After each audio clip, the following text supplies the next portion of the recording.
Assalamualaikum warahmatullahi wabarakatuh. Alhamdulillahi wa kafa, wassalatu wassalamu ala rasulillahil mustafa wa ala alihi wa sahbihi wa man ihtada. Ashhadu an la ilaha illallah wa ashhadu anna muhammadan abduhu wa rasuluh. Amma ba'du. Wa qala Allah ta'ala fil Qur'anil Karim, a'udzu billahi minasy syaithanir rajim. Bismillahirrahmanirrahim. Innani anallah la ilaha illa ana fa'budni wa aqimis salata lidzikri. Shadaqallahul azim. Pemirsa yang dirahmati Allah Subhanahu wa taala, ketika kita berbicara tentang zikir, setidaknya ketika diungkapkan oleh Allah Subhanahu wa taala, kalimat zikir memiliki dua makna utama.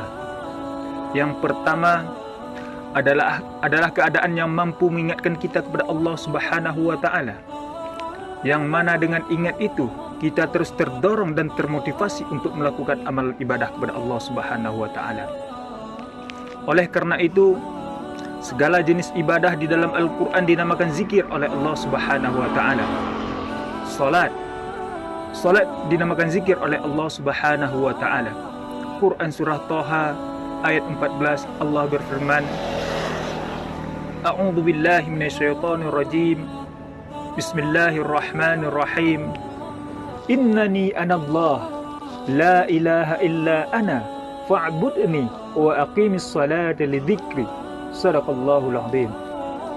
Sungguh akulah Allah, tidak ada Tuhan yang layak dipertuhankan selain aku, kata Allah.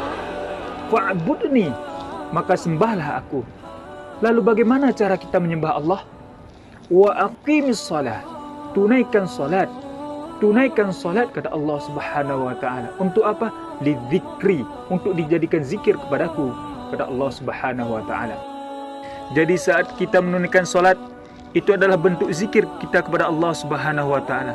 Itu adalah bentuk tanda kita bahwa kita ingat kepada Allah Subhanahu wa taala. Dzalikal kitabu la raiba fihi hudal lil muttaqin. Siapa orang takwa ini? Siapa orang muttaqin ini? Alladzina yu'minuna bil ghaib wa yuqimunas shalah. Yaitu orang yang mengimani pada bil ghaib, dengan yang gaib, wa yuqimunas shalah, dan orang yang mendirikan salat. Pemirsa yang dirahmati Allah Subhanahu wa taala, Al-Qur'an juga dinamakan zikir oleh Allah Subhanahu wa taala. Quran surah ke-54 ayat 22, Allah berfirman, A'udzu billahi minasyaitonir rajim. Bismillahirrahmanirrahim. Walaqad yassarnal Qur'ana lidzikri. Sungguh kami telah mudahkan Al-Qur'an, kata Allah. Telah mudahkan Al-Qur'an untuk apa? Lidzikri, untuk dijadikan zikir kepadaku, kata Allah Subhanahu wa taala. Jika Allah telah mudahkan Al-Qur'an untuk kita mengingat kepadanya, lantas kenapa kita masih enggan untuk membaca Al-Qur'an? Lantas kenapa kita masih malas untuk membaca Al-Qur'an? Ini adalah pertanda bahwa kita tidak ingat kepada Allah Subhanahu wa taala. Pemirsa yang dirahmati Allah Subhanahu wa taala, yang kedua, ketika diungkapkan oleh Allah Subhanahu wa taala kalimat zikir di dalam Al-Qur'an, para ulama mengartikan adalah keadaan yang mampu mengingatkan kita kepada Allah Subhanahu wa taala, yang dengan ingat itu kita terhindar dari perbuatan maksiat. Yang pertama, kita terdorong serta termotivasi untuk selalu beribadah kepada Allah Subhanahu wa taala. Yang kedua, kita terhindar dari perbuatan maksiat.